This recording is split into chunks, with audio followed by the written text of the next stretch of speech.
ایک دن نا وہ لکھا ہے کہ ہلاکو بازار آ گیا، بڑا صفاق آدمی تھا حضرت، اس نے نا وہ بازار آ کے نا اپنی سپاہ کو حکم دیا، ظاہر گلی تھی بڑی سی بازار، اس نے کہا ادھر سے بھی سڑک بند کرو ادھر سے بھی کرو، اور جتنے لوگ اس وقت بازار میں موجود ہیں نا، بوڑھے ہیں بوڑھیاں ہیں جوان ہیں عورتیں ہیں لڑکے ہیں لڑکیاں ہیں بچے ہیں بچیاں ہیں، سب کو لائن میں کھڑا کر کے ایک ایک کر کے سب کے سر اتار دو حضرت۔ وہ کھڑا تھا، اس کے سامنے 3 لائنیں لگا دی گئی حضرت، ایک ایک کر کے نا سر اترنے شروع ہوئے۔ وہ لکھا جو پہلی لائن کا سب سے آخر والا تھا نا، وہ ایک بزرگ تھا، بابا جی تھے حضرت۔ جب ان کی باری آنے لگی نا، ان کے ساتھ والے کو لے جایا گیا سر اتارنے کے لیے، تو وہ لائن چھوڑ کے نا پچھلی لائن میں چلے گئے۔ اب یہ دیکھ رہا تھا، وہ لکھا یہ مسکرایا، اس نے کہا اچھا بابا دیکھنے والا کتنے کے نسل ہے۔ دوسری لائن شروع ہوئی، سر اترنے شروع ہوئے ایک ایک ایک کر کے۔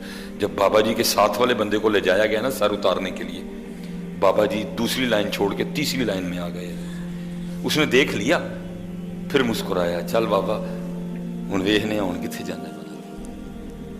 وہ تیسری لائن کے سر اترنے شروع ہوئے حضرت۔ اب صرف بابا ہی رہ گیا۔ جب اس کا سر اتارنے لگے نا، اس نے کہا لے کے آؤ ادھر اس کو۔ تو بابے کو کہتا ہے بابا جب تو پہلی لائن چھوڑ کے دوسری میں گیا تھا میں نے تب بھی تجھے دیکھ لیا تھا، میں اگر چاہتا تو تیرا سر تب بھی اتروا سکتا تھا، لیکن میں نے کہا چلو میں دیکھتا ہوں بھلا کہاں تک بھاگتا ہے یہ۔ پھر دوسری لائن میں جب تیری باری آئی تو دوسری لائن چھوڑ کے تیسری میں چلا گیا، سر میں تیرا تب بھی اتروا سکتا تھا، لیکن میں نے کہا چلو میں دیکھتا ہوں یہ کہاں تک بھاگتا ہے۔ اب بتا بابا کیا کرے گا؟ اب تو بھاگنے کے لیے تیرے پاس کچھ بھی نہیں ہے، اب ہے کو تجھے بچانے والا؟ بچا سکتا ہے تجھے کوئی؟ تو اگر ہے تو پکار اس کو کہ وہ تجھے بچا لے۔ کون بچائے گا تجھے؟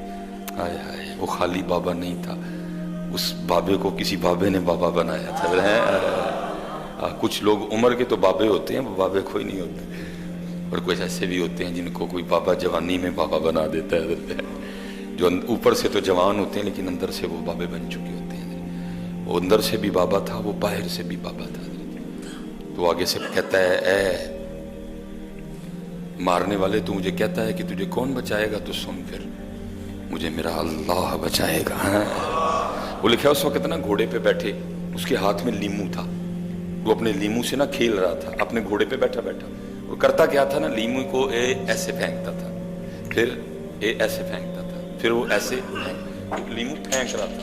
جب اس نے کہا نا میرا اللہ بچائے گا، اس کو تھوڑا سا نا غصہ آیا، اس کو تھوڑا سا، اس نے وہ جو ادھر سے لیمو پھینکا نا، غصے میں لیمو تھوڑا آگے گیا، تیش آ گیا نا، زیادہ زور لگ گیا ہاتھ سے، وہ لیمو تھوڑا نا آگے گرا، تو اس نے وہ لیمو پکڑنے کے لیے نا جب وہ تھوڑا ایسے ہوا نا تو نیچے سے گھوڑے کی رکاب بھی کھینچی گئی اور گھوڑے نے بھاگنا شروع کر دیا، کیونکہ وہ پہلے ایسے تھا، جب گھوڑا بھاگا وہ زمین پہ گر گیا، گھوڑا پوری شدت سے بھاگا، آگے پتھروں کا ڈھیر پڑا تھا، لکھا ہے وہ پتھروں سے ٹکرا کے خود چکنا چور ہو گیا، بابا وہاں کا وہیں کھڑا تھا۔